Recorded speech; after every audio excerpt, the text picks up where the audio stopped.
Yes, sir. I think I'll start it off, y'all. It's like I know you're asking about Mark, or Dwayne, you brought up about Friday in general. I think where we're at with Mark. Okay, I'm by the stand. Pre-saving. Yeah. Like we said, his camp started a long time ago. Since July 1st, he's been in here more than anyone else, developing his strength. I think he's more than doubled his lower body strength in that time period. So he does everything in practice that we ask, except for the live 5-on-5 at this point. And it's the same. Like we have a plan for him. We know what his previous 3 years were. So we have a plan for him going forward. I don't think anything will change before the China trip. So when we get home from the China trip, we'll keep evaluating him. He's still doing as much as he can, just not the live 5-on-5 at this time. Just hearing you say that, is he going to play in the preseason again? Yeah, I think that's what we're trying to do. We're trying to assess exactly where he is. The goal is there at the end of camp to get him as ready as he can. So he's on a good path. Like I said, every drill work you see him, we're going to see him in. So it's just not the live 5-on-5 right now. So he hasn't done the scrimmage and everything like that? Yeah, no live as far 5-on-5. As the drills, everyone. Shooting and everything? Yeah. Okay. Yeah. So will he It's play? all part of the plan. Okay. Will he play Friday? No, not Friday. Yeah, not Friday.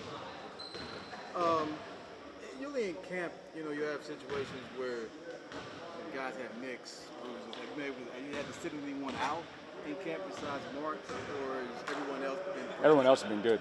It's been a good camp. Again, like the China trip does throw something in this. We're going over to China. We got to get 2 really good games there in China. We're going to have a plan for every single player going into this Friday and then going forward, knowing that we have 4 games, but that 4th game is tough. That 4th game 2 days after a 15-hour trip is tough. So, we're still having talks about that plan, but we're in a good place. When you look at Friday's game, what is the plan now in terms of a lot of bodies to try to assess? Do you have kind of a set formula, set plan in terms of rotations and what you're going to try to get out of game 1? Yeah, absolutely. I think, especially those high-minute guys, like building them up probably a little quicker than most seasons. And they've done a great job. Like we've had a great August, great September, great camp to start. We're in a good place to handle those minutes as we go into Friday, where we didn't just start practice, earlier this week. We have a little extra time, so we're in a good place to, play some minutes and play them hard and compete as long as we can. How much, being a completely new system, like how much will you kind of roll out in game 1? Is it kind of like spoon feeding through the course? Anything that you want to kind of hold back, not to show the opponents? I think your base is trying to be taught every day as we enter this camp. We'll see where we need to teach some more when we play against another team, based on how they play us and the guys we play together. Some of that will be brand new lineups going into Friday. Will be brand new. We've tried to stick first team versus second team a lot here in camp to get those reps. But yeah, our concepts and our base on both sides of the ball are in. Our foundation is laid, and then we'll see when it comes to game reps what we need to work on more. Looking at obviously Mark not playing Friday, how will you use the plan with the bigs as far as using all 3 guys, and what do you see that as far as Friday goes with the rest of your bigs? Yeah, I think all 3, are ready. They've showed that they're ready to go, ready to play. They've had enough of banging on each other here early in camp. So, depending on how it all shakes out, these next 3 games, you'll see all 3 of them. Coach Nigel just said that throughout training camp, you've been kind of letting the guys play through their mistakes, play free out there. Just kind of how you've been breaking that up for the guys. Yeah, it's the game of basketball that I don't think there's a lot of gray in there.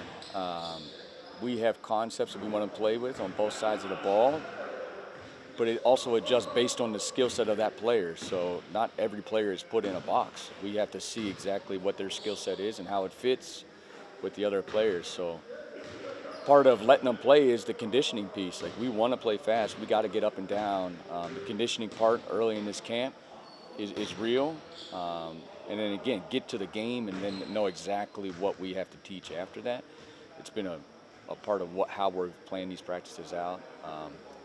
again, ready for Friday to play to see exactly where we got to go from there. One of the things Nigel said here, he was saying that you like the word support over help on defense. He said he said it may be simple, we may think it's just one word, but that word is huge because help means someone did something wrong. Support means helping somebody out. I'm curious, what makes you, can you explain that? Because the average fan might be going, okay, what's the difference? But I wanted to hear from your end on using support over help as a word. Of all people to probably bring it up, I probably could have guessed it, Nigel. That would stick with Nigel, the way he thinks. Yeah, I think we talked about help is like throwing someone a life raft when they're out there, they're in the middle of the ocean, they'll help. You know, you need something. Where here, we have your back. You don't have to say anything. We have your back no matter what at all times on both ends, no matter the time of the game, up 20, down 20. We're here to support you on the court, and then also here's our staff. We're around here to support. August, September, hopefully they've been able to feel that. October, January, February, March, you know, whole way through. So all of this, we're all here to support our guys. Jordan, when you look at your front court defensively, specifically the center ring, as far as drop coverage goes, it feels like all of your bigs have played very in depth of it over the last few seasons. What do you kind of see as that kind of area, space pocket you want them to operate in that? Great question. I think drop has different definitions. I think 5 or 10 years ago, drop defense was, you know, in the paint. The bigs were in the paint. I think you see that less and less of where the pick and roll defender is that far back just because of the skill set of offensive players and bigs, you know, in general. So that type of drop where you have the big in the paint, I hope does not exist in our current form. We want them up. We want them at that level, all while dropping and staying below the roller. So you can still do the same thing. It's just your initial pickup point is more up the floor. So we know the better rim protector you are, probably the more grace that we'll have, that he doesn't get the whole way up. But the smaller, more active bigs that we have, we want them up. We want them aggressive. It's not good enough just to guard the action. We want to guard the action and take the ball from the other team. So you can do that by adding more pressure at the level of the screen. How integral then, if you are closer to the level or up the touch, is it to have that skill of like a free safety, backpedaling, but also affecting the ball and also not losing leverage on the roller? Yeah, totally. I think the way the game is played right now, you have to know who's handling, who's the screener, even when you're on defense. What's the location of where the ball is, you know, and how big you are on the backside. Like at times, you know, the same pick and roll can be guarded different ways based on the speed of the ball handler, the skill of the ball handler, the skill of the screener. Playing all that into account is very important to play defense. And these fives, as a five-man in today's league, you're playing every action almost every single time down the floor, both sides. They're so valuable and critical to what you want to do on both ends that there's a lot that goes in it that they really have to think and move and react, and then we react behind them off the ball. So you'll see a different level of where that guy is based on who the big is involved in the pick and roll. Have you seen other drop coverage bigs over your years, maybe finding those pockets to like jab at or stab at the ball while still backpedaling? Like it's a very like fine skill, but few guys have it. Yeah, that's the idea. You're up to present yourself, knowing that you don't want that screener to get behind you, and also to stop the momentum at the pick and roll so your teammate gets back in front. So yeah, there's definitely bigs out there that we can definitely look at, but I think we have a couple of our own that can do it, and we're going to coach them to get up there. Be aggressive. We have your back. We have, you know, we'll support you if something happens, if they do happen to get behind you.